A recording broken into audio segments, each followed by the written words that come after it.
Dudes, it's Gaz, and welcome back to another Warframe video. We have another episode this week in Warframe. We go the entire weekly reset, and there is a lot in this weekly reset. It's actually so jam-packed, it's actually borderline annoying how much there is to do in Warframe this week compared to other weeks. But before we get into this stuff, go over the loot you can get this week, including the Umbra Forma, the first thing you just look at when you log in here. We got the big Isle Weaver update on Wednesday, and we've also got a ton of other stuff around that too. TennoCon's on the way too next month. But yeah, as far as new gameplay stuff, you got an Umbra Form for 150 Steel Essence. Great thing. Comes around basically every 8 weeks.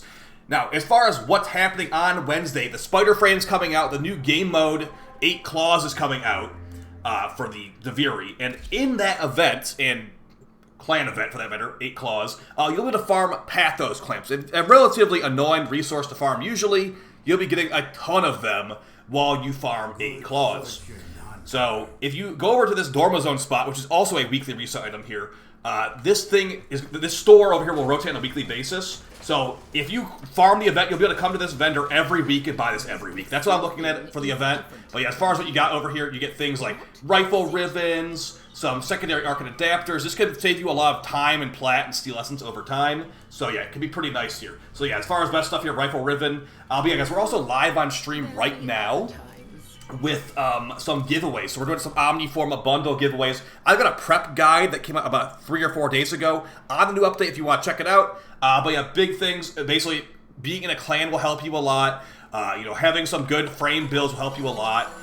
And also, if you saw my video the other day, the calendar is a little bit underwhelming nowadays. Let's see what we got on this calendar rotation. So first, loot drop, an Omniforma blueprint or an Orokin Reactor blueprint. I'd say go for the Orokin Reactor blueprint. Omniforma are pretty annoying to build.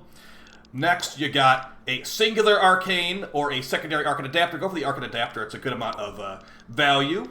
After that, you got some perks and some birthdays. And you've also got another drop of perks over here. Like the redemptive chance of making the ability to make a zombie army of dead enemies. Pretty cool. So you got a mod drop chance booster or a red Archon shard. So I think somebody heard that I was complaining the Archon or the loot in this calendar is really bad because you got a guaranteed mod booster or a guaranteed red Archon shard. So we're back in business with this. Only took 1 complaint video. I'm just kidding. But yes, hopefully it's going to be like that going forward because it has been really rough out here with this calendar. 6k Endo on the drop or a 20 or a primary Archon adapter. Go ahead and pick that one. They're both pretty good value, honestly. Orokin Catalyst Blueprint are 2 Arcanes. I say go for the Orokin Catalyst Blueprint. It's more plat value. And for your final perks before the next rotation, you're going to have Espresso Shots, Ball of Lightning, and Punch card. And the final drop, a primary Archon adapter or a Exilus Warframe adapter. So there are no 2k Kuba drops this week. Thank you for that not happening. So yeah, I'd say the calendar's worth doing at least to the halfway point this week. But hey, might as well knock it all out. You get a Catalyst Blueprint there at the end, too. Moving on to your Elite Weeklies, this is the best spot to get combined Archon Tau Shards, such as purple Tau Shards, green Tau Shards, which should be very good in the Spider Frame on Wednesday, and more. So, let's see what we got. Oh boy, the Toxic Tank has arrived. I've been waiting for this modifier since they added this game mode. So yes, a new modifier that has just appeared today. The tank boss fight in this Elite Weekly will deal toxin damage. We'll get to that in a second, but yes, expect to get one shot a lot if you don't have survivability. But let's go through all the stuff we have here. So first things first, the missions will be Hell Scrub, Exterminate, and Assassination. And as far as the mission modifiers, besides the horrible one we talked about at the end already, the first one for survival is Hold Your Breath. The entire region deals toxin damage. Hope you like toxin procs going through your shield. Increase it the longer you're outside the Hell Scrubber thing. So some enemies will also drop filters that make the anti-toxin zones. So hopefully you got Revenant, Dante, or something like that, or even Wisp modes can be good here. Next, Scaldra Speedrun. All enemies are replaced with Scaldra and move faster. Spoiler alert, Scaldra spawns are worse enemy, like density-wise, than Tech Rots. This will make it work even harder to get life support drops, because there'll just be less enemies there. And for the final one on this first mission, Corrupted Flesh, Tech Rot enemies are infused with Effervon and take damage over time. They explode when killed and leave a blue damage puddle basically on the floor. Just look out for blue stuff on the floor and you won't die, hopefully. For Exterminate, we got the first one, Cash Crash.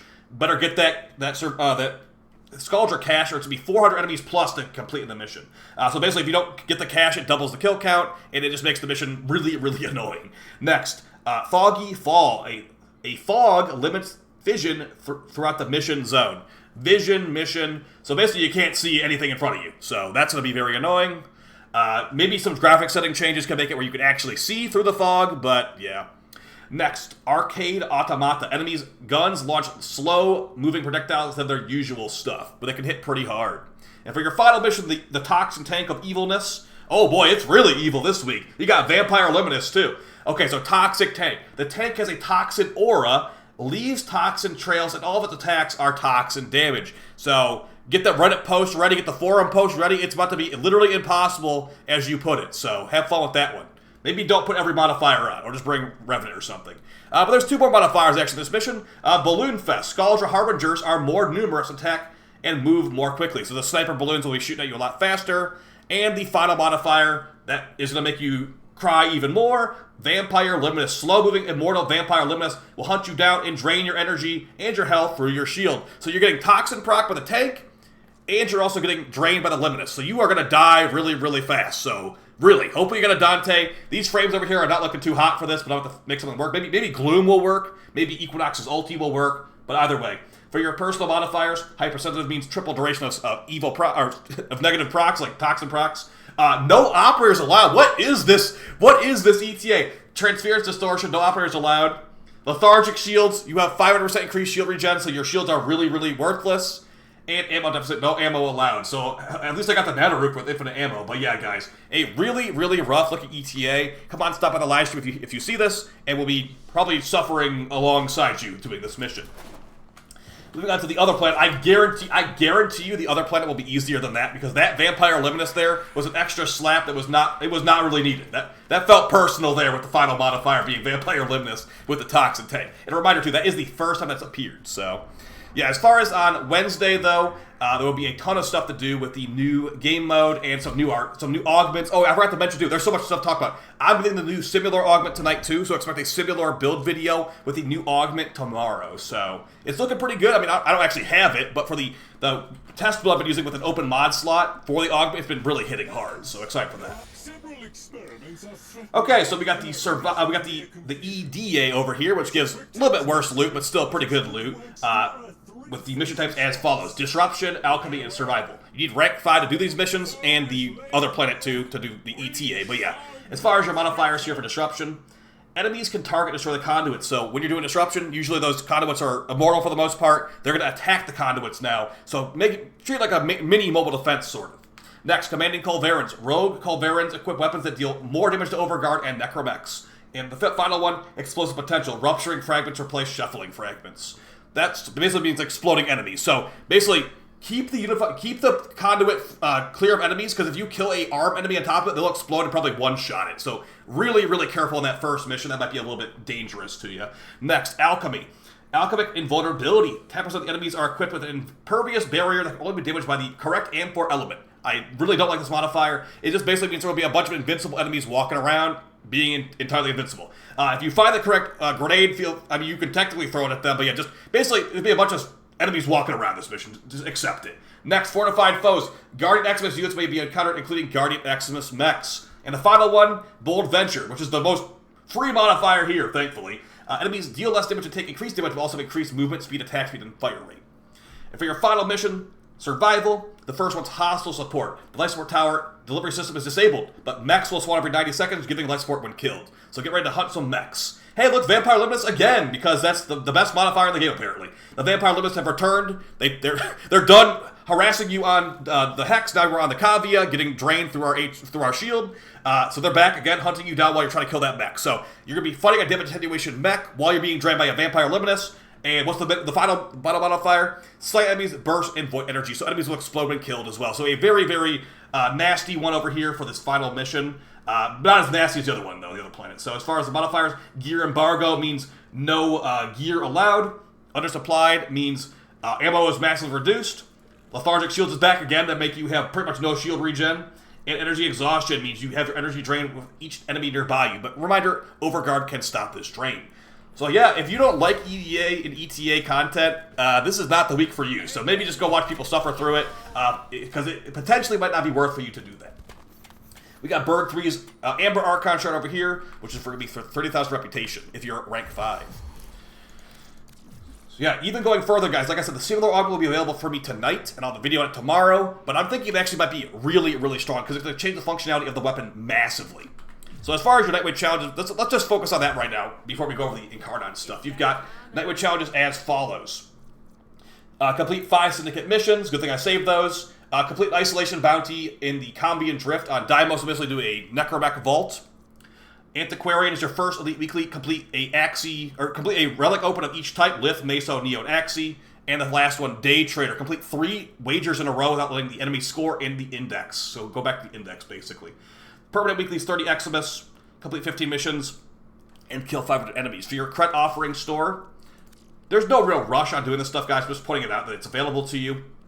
The Comey helmet here. You've got some nice aura mods like Steel Charge and Sprint Boost.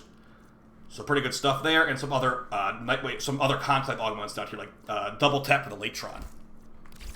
But yeah, time to move on to the Incarnons now, because you have some of the best guns in all of Warframe available to you this week. And yes, they're not available every week, they're only available during certain weeks. So as far as your Steel Path Incarnons and your Normal Path stuff, as far as the frames you can get, you got Ash, Normal, Frost, Normal, or Nyx, Normal. I'd say go for Ash, because Frost comes from a boss fight, and Nyx comes from a boss fight, but Ash comes from an annoying to farm spot. So I'll leave it at that simpleness right there. But yes, you are pretty much making the wrong choice. You go for any frame besides Ash here, without using the other ones to farm. For your Incarnons, you've got some of the best stuff. Like I said, some of the best guns in the whole game available this week, like the Torrid Incarnon and the Dual Tox Incarnon. But if you already have these Incarnons and you want to get some other loot, and get Kuva or Rivens instead. And remember, there's a new Incarnon Scythe coming out on Wednesday too. But we're going to go over all these Incarnons, tell you what's the best and what you should prioritize if you want to hear that. So we got the first one, the Torrid Incarnon. This is the #1 choice this week. It's a go-to primary for a lot of players that have it. Basically, it starts out as a grenade launcher with toxin damage and DOTs, damage over time. But once you get some body shots or headshots of this thing, as long as you just get a hit with it, it will be charged up to go into a toxin chaining beam. This toxin chaining beam has extremely high stats, with both status chance and crit chance being extremely top tier. So, highly recommend it. You have basically a grenade launcher form into a chaining beam form with crazy stats, and the built-in toxin it has means you can do easy builds like corrosive or viral or whatever you want to do. Really, really straightforward. So, top recommendation, one of the best primaries in the game. Getting this in the spider frame will be really good. Next, Dual Toxist Incarnon. This will be one of the best pistols of the game. This is the best, one of the best primaries, one of the best secondaries right here.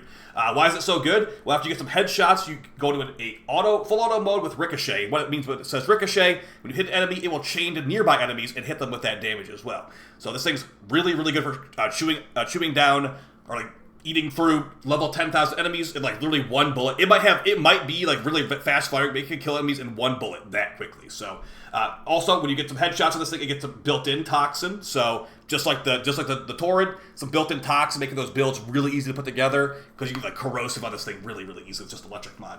Some of the best perks on here: Commodore's Fortune, give a crit chance. What is this one calling it? Fevered Frenzy on ability cast, increased multi-shot up to 20 times. So a built-in 100% multi-shot on this thing. Now you can kind of see how good it is. It's got a built-in meta mod just from casting ability. So highly recommend this one in a secondary slot. And now we're moving on to one of the best melees in the game. Yeah, I know, right? Like we got one of the best primaries, one of the best secondaries, one of the best melees. The Dual Ichor Incarnon. This thing is going to be, once you get a 6x combo multiplier to a heavy attack, it goes into Incarnon form.